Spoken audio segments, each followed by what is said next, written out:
let's haul some books.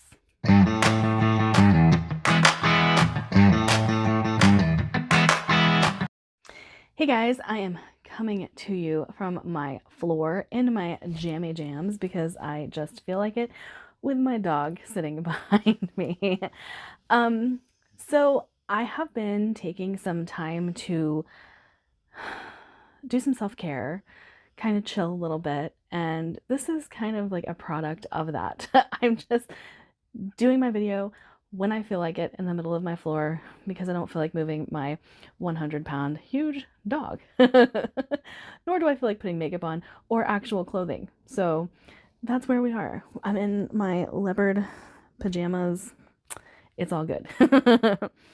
Okay, so I went to Books A Million, got a few books. I have my adult fairy loot from April. May's has not showed up yet. I have a tendency to show you guys my previous month's fairy loot because mine come late. And then what I got from Book of the Month in May. So just a few books. The first one is The Redemption of Morgan Bright by Chris Panettiere. Now, I tried Stringers from Chris Panettiere and the humor didn't quite hit right with me. But this is gothic. Look how pretty she is.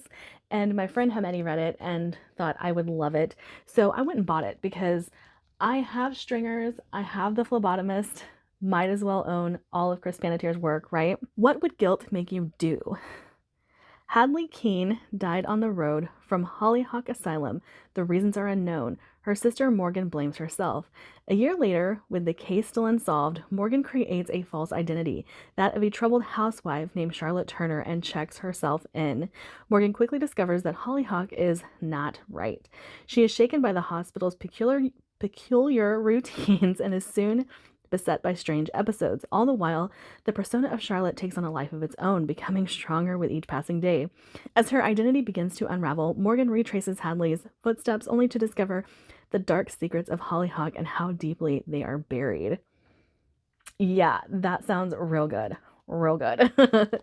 Very, very excited for that one. And this author has been on my radar because of, let me find, oh, okay, The Boatman's Daughter.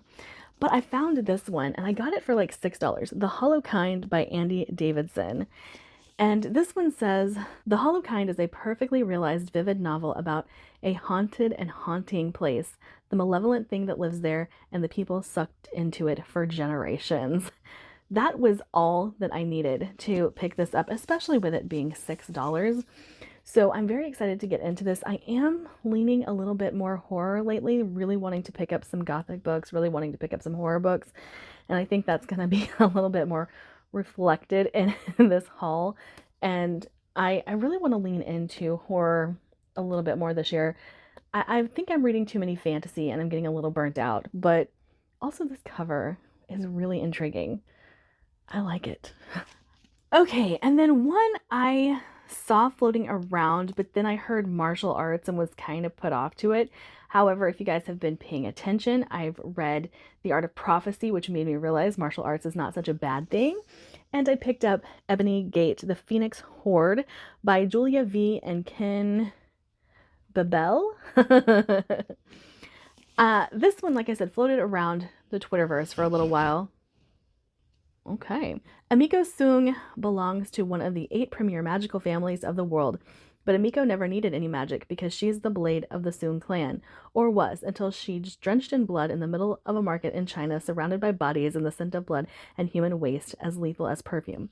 The Butcher of Beijing now lives a quiet life in San Francisco, importing antiques, but when Shinigami, the god of death itself, calls in a family blood debt, Amiko must recover the Ebony Gate that holds back the hungry ghost of the Yomi underworld, or forfeit her soul as the anchor. What's a retired assassin to do? So that sounds really, really cool. And again, assassin, that should have triggered me to pick up this book in the first place, but I'm very excited.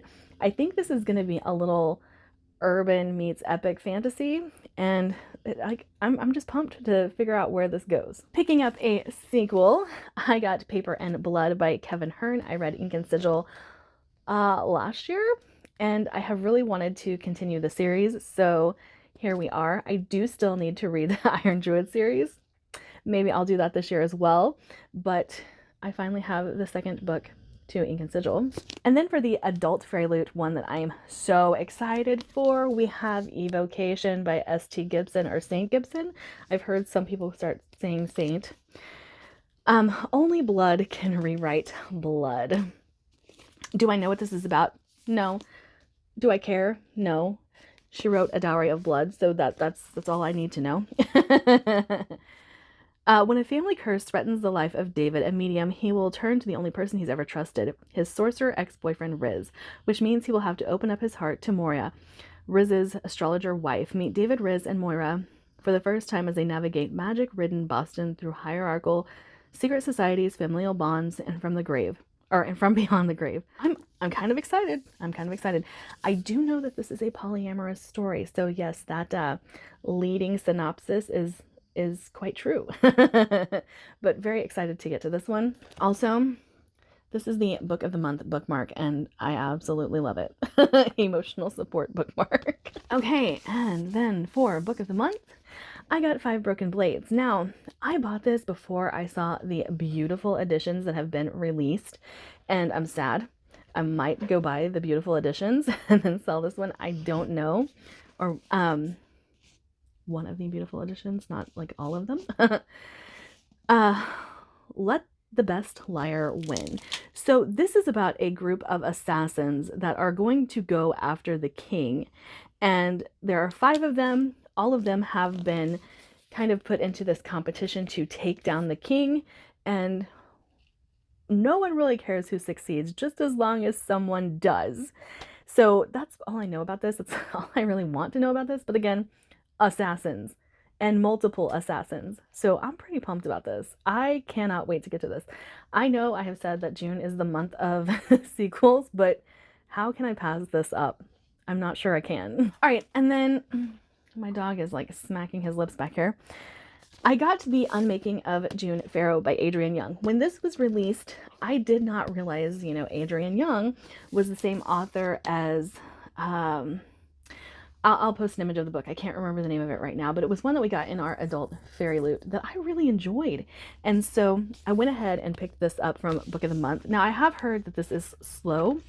A woman risks everything to end her family's century-old curse, solve her mother's disappearance, and find love in this mesmerizing novel from, the best-selling author of Spells for Forgetting. Spells for Forgetting is the book I couldn't remember. I loved Spells for Forgetting. So it wasn't quite my taste, but I did give it to my niece, who I thought would absolutely love it.